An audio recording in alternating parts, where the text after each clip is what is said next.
All right, hi everyone, and thank you for joining us for the launch of the Big Beach Cleanup.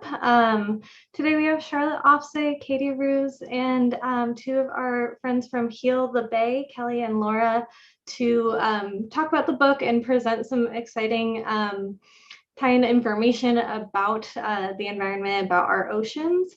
You can get the book on our website, childrensbookworld.com, or at the link in the YouTube description, and you can still order your signed and personalized copies now. And with that, I'll turn it over to you, Charlotte. Charlotte, you need to unmute. There we go. Thank you. Hi, everyone. I'm Charlotte Offsay. I'm the author of The Big Beach Cleanup. I'm so excited to be here with you all today. A big thank you to Children's Book World for hosting this event. I've been going to Children's Book World for years, long before I even started writing picture books. And so it's a real treat to be doing my launch event with them. I know that we wish that we could all be together inside their walls, but I'm very grateful for the silver lining that's allowing so many of you to join us here today from all over the country and as far away as in England. I was born in England and I have family there. And actually, the illustrator of this book, Katie, has joined us from England today and has family and friends joining from there as well. But no matter where you're joining from, I'm so excited that you're here with us, and thank you so much for coming. So today I'm going to be doing a reading of the book, The Big Beach Cleanup. And then as Children's Book World was saying, we have Heal the Bay here with us today to do a special animal feeding. Some of the proceeds from the book are being donated to Heal the Bay. I'm so excited to work with them. And then they're going to give some more information about how you can get involved and do the animal feeding. So thank you for being here. And then if you want to stick around, Katie, myself, and Heal the Bay can answer any questions that you might have.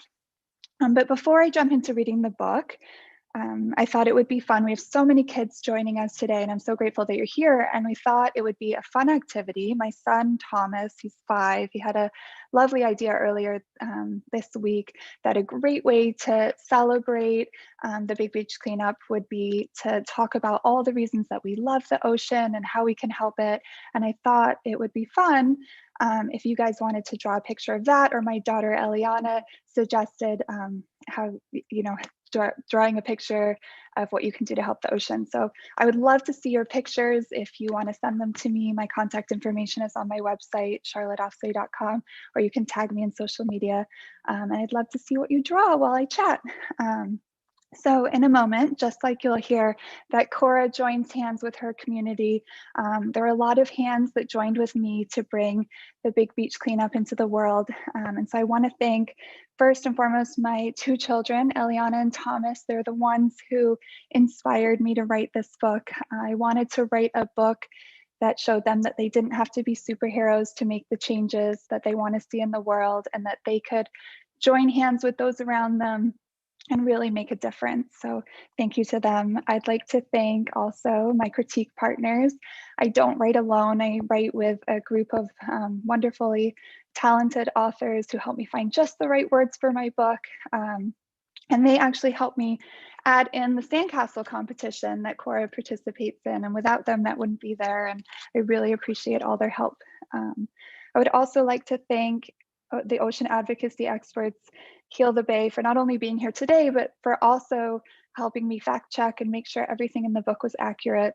I really appreciate all their support. I'd like to thank my agent, Nicole Geiger. She is my advocate, my teammate. She believed in this book and helped me bring it out into the world. I'm very grateful for her.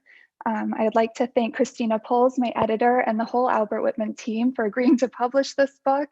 And for picking the perfect illustrator in Katie Rewse. Katie, your illustrations are absolutely fabulous. They're better than I ever could have imagined. I adore her artwork. And if you keep an eye out, you'll see my very favorite spread in the book is where Cora and her mother are sitting on the bench together. And I hope you enjoyed as much as I do.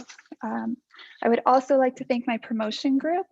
Picture Book Scribblers is a group of authors with books coming out in 2021. They have been a great source of support for me. There's a lot of them here today. A number of us are partnering on school visits, so if any of you are interested in that, feel free to reach out. And then last but not least, I'd like to thank my husband, Rick. He has been with me through every step of this journey, encouraging me, even playing the Rocky theme song before this started so that I could calm down a little bit and ease my nerves. He's truly amazing. He knows more about the publishing industry than I'm sure he ever intended to, but I'm so grateful for him for always encouraging me and being here for me. So now I'm going to share my screen, and with permission from Albert Whitman, my publisher, I'm going to read you the Big Beach Cleanup. Okay. All right, hopefully everyone can see this. So the Big Beach Cleanup by me, Charlotte Offsay, and illustrated by the talented Katie Rewse. And it is not turning the page. There we go. Cora had big plans. She was going to be the Crystal Beach Sandcastle champion. She would spend all summer practicing, tall ones, funny ones, and ones that made you want to pack up your bags and move on in. But when she reached the beach, her plans went out with the tide. You see behind Cora's head, it says end of summer sandcastle competition, postponed due to beach conditions. Oh no, Cora ran onto the sand and started digging anyway. Trash tumbled into her bucket. Cora frowned. Can you fix it, Mama? I wish I could. I don't have enough hands. Cora slipped her hand into Mama's. 1, 2, 3, 4. Is 4 enough? Mama grabbed gloves from her truck and handed a pair to Cora. Together they walked up and down the beach. How did this happen? Asked Cora. It probably washed up from the ocean, said Mama. The ocean makes trash? Mama shook her head. When trash is dropped outside, it can fall into a drain that empties onto the beach or into the ocean. Then some trash washes onto shore. Dark clouds gathered overhead. It's time to head home, said Mama. Cora's feet dragged. Would they ever clear enough room to save the contest? 4 hands weren't enough. I'm sorry, said Mama. There'll be other contests. Not if nobody cleans the beach, grumbled Cora. Cora's grumbling didn't last long. When they arrived home and saw Grandpa, Cora cried, look, more hands. The next day, Cora counted 6 helping hands on the way to the beach. Can you help me count them? 1, 2, 3, 4, 5, 6. But when they arrived, it looked as though Cora hadn't cleaned a thing. Mama hummed as she worked, but Cora's bucket felt heavy. How about a sandcastle break, suggested Grandpa. Cora plopped down. Oh no, cried Cora, that bird is eating trash. It doesn't know any better, said Grandpa. Sometimes animals confuse trash for food. The bird hopped toward another wrapper. Cora sighed and kicked the sand. 6 hands aren't enough. Then as the sand settled, she spotted an idea. What do you think she sees? At home, Cora and Mama got started right away. They posted flyers at the market, the library, and the ice cream shop. Cora grinned at the line outside the ice cream shop. With all these hands, the beach would be clean in no time. But as Cora stood outside, her grin faded. Person after person walked right past her outstretched hand. Mama, why isn't anyone taking my flyers? But before Mama could answer, Cora spotted her neighbor. Molly, will you help us? Sorry, I'm working this summer, said Molly. Cora's eyes stung as Molly turned away. People are busy, said Mama, but there are lots of ways for them to help, like not littering or saying no to things we use only once, like straws, so that less trash ends up in the ocean. Cora nodded and wiped her eyes. Their hands are still helping. So Cora kept on asking. She talked to her friends, visited her neighbors, and spread the word. Mama, we've got 8 hands, 10 hands, 12 hands. And slowly, more and more and more hands joined together.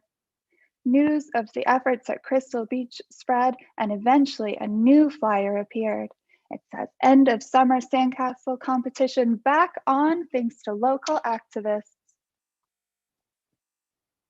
On the day of the sandcastle competition, people built tall ones, funny ones, and ones that made you want to pack up your bags and move on in. And even though Cora's sandcastle didn't win, her heart swelled with pride. It was just the beginning. Cora had big plans. And Cora's holding a sign. It says, "Our work isn't done. The ocean still needs your hands." And now we get to hear from Heal the Bay on how you can join hands with Cora. Thank you, everyone.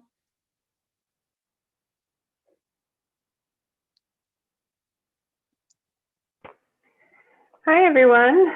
My name is Kelly. I'm the education manager at Heal the Bay Aquarium down at the Santa Monica Pier. Yeah, thank you so much all for joining. I love this book, just like Charlotte mentioned. There's lots of things that everyone can do, and you don't need to be a superhero to help out. You can, like the book mentions, and Cora mentioned, that some people can make sure that they don't litter. And what kids have a great superpower, actually, is to help educate others. So you can always go around telling your family and friends what happens to the litter. It can actually, when it rains, which it doesn't do a lot here in California, but when it does rain, the trash is actually carried down through storm drains all the way to the ocean. And so that's how a lot of the trash ends up on the beach. It's not just people at the beach littering, but people all over our city. So we can always make sure we're not littering. And then we can also, make sure to reduce our trash. If you've heard of the 3 R's, reduce, reuse, recycle, it's in that order for a reason. If we're reducing our trash, then we don't have as much to go into the landfills or as much to end up on the beach. We can reuse our items, like reusable water bottles, or we reuse our utensils or reuse straws, Tupperware and bags. And then you can recycle. Unfortunately, not a whole lot of plastic and items get recycled, but that's where the reuse and reduce come from. And then if you wanted to do your own beach cleanup, just like Cora, you can actually get involved. We don't have our really large beach cleanups right now, but we're hoping to open them back up sometime soon. But right now, what you can do is go and do your own little mini beach cleanup or cleanup in your neighborhood with everyone in your household.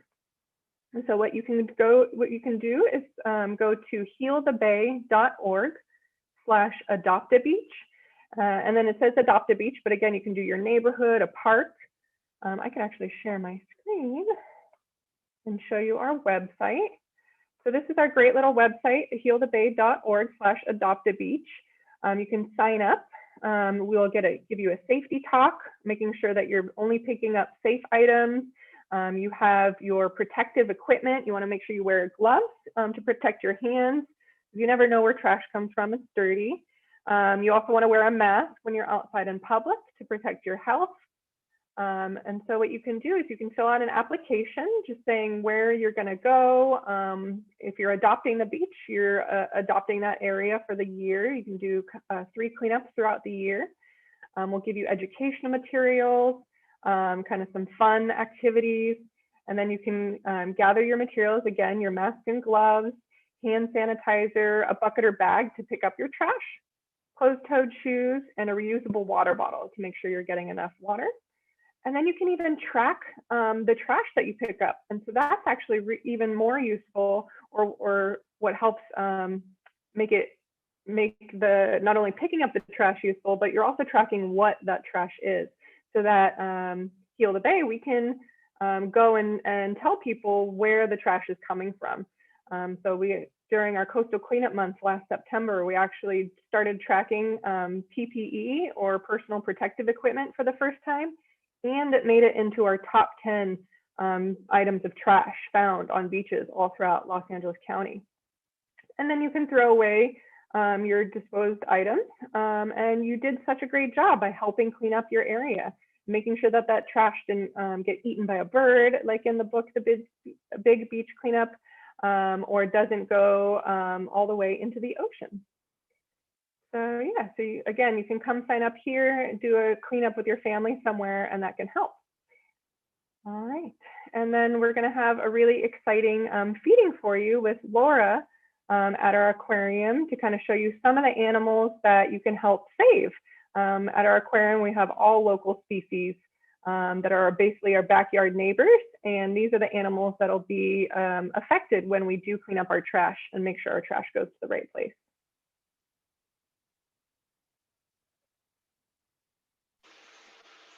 Yeah, hi everyone. My name is Laura Rink. I'm the Associate Director here at the Heal the Bay Aquarium, which is just a fancy title to say that I take care of all the animals here. And all of our animals, just like Kelly said, are local species in Santa Monica Bay. And they are all the animals out in our waters that you are protecting by removing that trash and that waste on the beaches so that it doesn't get into the water and it doesn't make these animals sick or trap them or injure them in any way. So thank you for helping and supporting that and taking care of these animals just like I do. So we are going to show you a live feed today. I am in front of our big under the pier tank. You might see our big giant sea bass up there in the tank waiting to be fed. We feed a variety of different foods for our animals to keep them nice and healthy and living well. This is kind of an example of what we feed. We have cut anchovy and squid, yum. And then these little green blocks are what we call fish gel. It's a nice little formulated food that has vitamins and nutrients, everything that helps keep our animals healthy, just like you eating your veggies at home. So I'm going to show you how we do a feed. We do what we call a scatter feed, where we kind of just put food into the water and let them naturally feed off of it. But we also do target feeds where we target food to individuals in a tank. So I'm going to be targeting our big giant sea bass. And just to note, that giant sea bass is a 40-pound fish. So it's a pretty big fish, but they really stay true to their name. They are giant sea bass. They get up to 500, 600 plus pounds. So really huge fish that live out in our local waters. And they are a species to highlight as well because they are a species that that are threatened or considered endangered. There's not too many of them left out in the wild because of overfishing. And so they're an example of an animal that really does need protection out in our waters. But all of these animals that you see here are definitely affected by humans and what we do in our environment and what we let get into our waterways. So everything that you're doing for beach cleanups and protecting our waters really, really helps all these animals. All right, so I'm going to climb up on this ladder and I'm going to have my helper, Rachel Watson, grab the camera so that you can get a nice view of these animals as I do that. And let's go feed them. Whoop.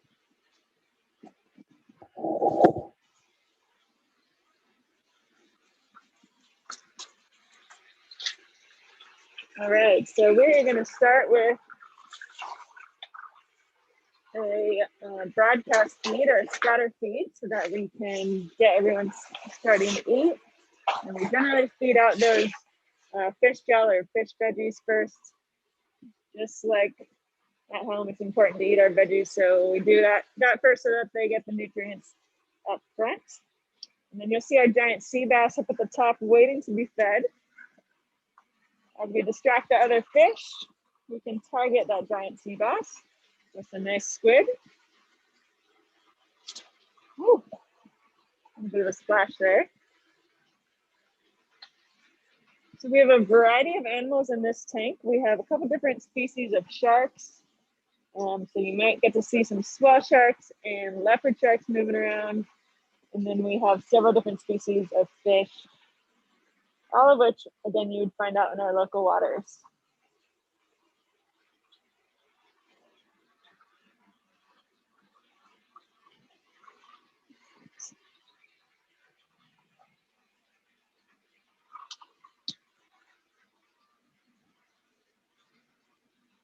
All right, so you're seeing a rainbow perch. This is our California sheep's head here.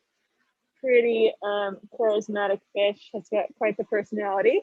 They actually have nice big chomping teeth in the front and can eat a variety of different foods out in the wild, including urchins. So if you are familiar with those purple spiny animals called urchins, they can eat them pretty easily.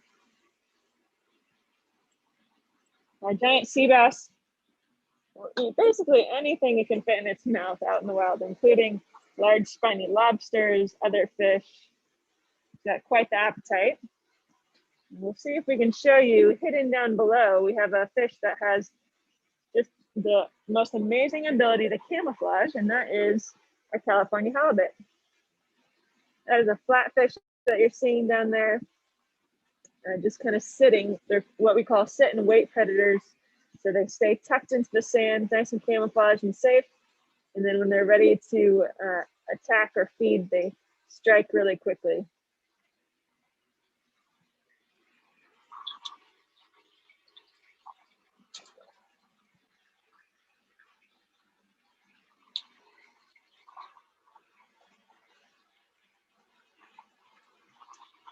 Here at the aquarium, we are closed to the public right now, but we will be opening our outdoor patio space in the next couple of weeks. So if you want to see more of these animals, we'd love for you to come visit and see some of our intertidal or touch tank animals out on our patio. And then hopefully in the not so far future, we'll be able to welcome everyone back into the aquarium again.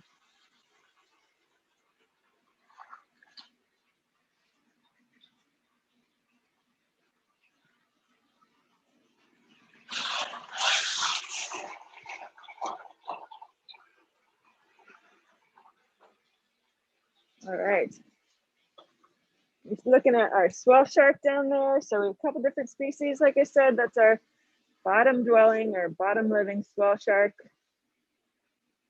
They're called swell sharks because of their ability to swell up in size. They can actually gulp in water and wedge themselves in different rocks and crevices. You can see this one is actually nice and tucked and wedged in there. We have lots of fish that have just such a great ability to camouflage. We have our scorpion fish here getting nuzzled by our leopard shark. It's actually a juvenile or baby leopard shark. It will grow probably 5 times that size when it's an adult, so it's still quite a baby. All of the animals kind of actively and naturally feeding and scavenging off the food in the water. There's our halibut coming at you. Again, that's a flatfish. It's a really interesting fish. When it's born, it actually looks like a regular fish with an eye on each side of its head.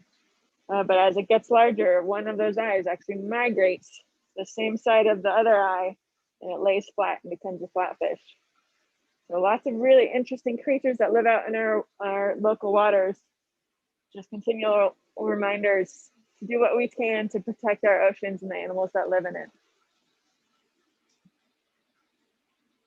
Little shark competition going on there. All right, so that's just an example of one of our main feeds that we do in our larger tanks. Thank you for joining us at Heal the Bay. If you have any questions, certainly let us know in the question time. But hopefully we'll get to see you in person soon and talk to you more about these wonderful animals. All right, thank you, everyone. Thank you so much, Laura. That was great. So actually, if I can, we've got a few questions here, kind of for Charlotte and Katie and for our Heal the Bay representatives. So the first question here I have is actually for Charlotte, if you want to bring your video back up. So this was, the question here is, with there being kind of so many concerns out there about the environment, what inspired you to write this particular story? Sure, I'd be happy to talk about that, and thank you to Heal the Bay for that. That was so much fun. I love seeing all the animals.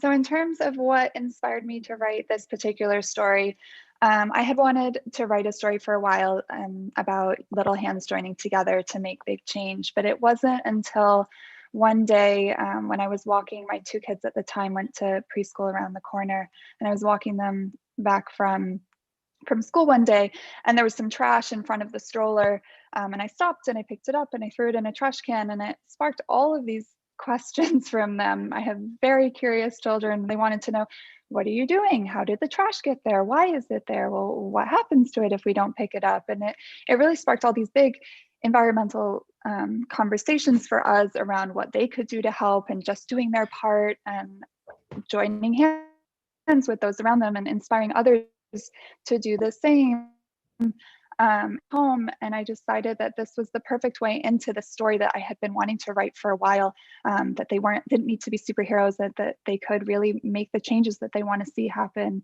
And yeah, that's where it came from. That's great. Awesome. Laura, I do have a question from one of our younger viewers who asked if we know what kind of animal the fish with the yellow lips is. Yellow lips. That's actually our rubber lips. They have big, giant lips. Yeah, so it's good spotting that species. Great, thank you. And then I have one for Katie as well. Katie, so this isn't the only book you've illustrated about the environment. It looks like you have another book, Climate Change, out this month as well. Is that right? So I was wondering if illustrating multiple books about the environment, if that has kind of affected you in any way, or if it's kind of changed the way that you view things. Yeah, sure. I mean, hello, first off, it's great to be here from the UK. Yeah, it's something that I'm really passionate about, is looking after the oceans, cleaning up the beaches, kind of environmental issues. So to be able to have the opportunity to illustrate both of these books was amazing and really exciting for me. And yeah, a really good reminder actually of all the things that we can do and should be doing, for sure. Great, yeah, awesome. Okay, and then Charlotte, I have two last questions for you before I think we'll wrap up. Both of these are from Doriel asking, how did you choose the name Cora, and do you have any other books coming out soon? So I wish that I had a fun story for you for how I came up with the name Cora. Sometimes stories just come, and Cora came to life as Cora. And I don't really have a better explanation than that. And then other books coming out. Yes, I do. I have How to Return a Monster coming out with Beaming Books in September. It's a story about a child who tries to return their new baby brother in the mail. And then in next January, I have a book called A Grandma's Magic. And that's coming out with Doubleday Random House. And it's a lyrical ode to all the ways in which grandmothers are magical. That's awesome. Thank you so much. I think that probably then we'll wrap up there then. Thank you so much for joining us. Thank you to Kelly and Laura with Heal the Bay as well, and to Katie for joining us all the way from the UK. Is there anything else you need to add? We've got your websites in the YouTube description if any of you want to check out any of our collaborators here. Nope, nothing to add. Just a big thank you for doing this. I'm really excited, and this was a lot of fun. Thank you very much.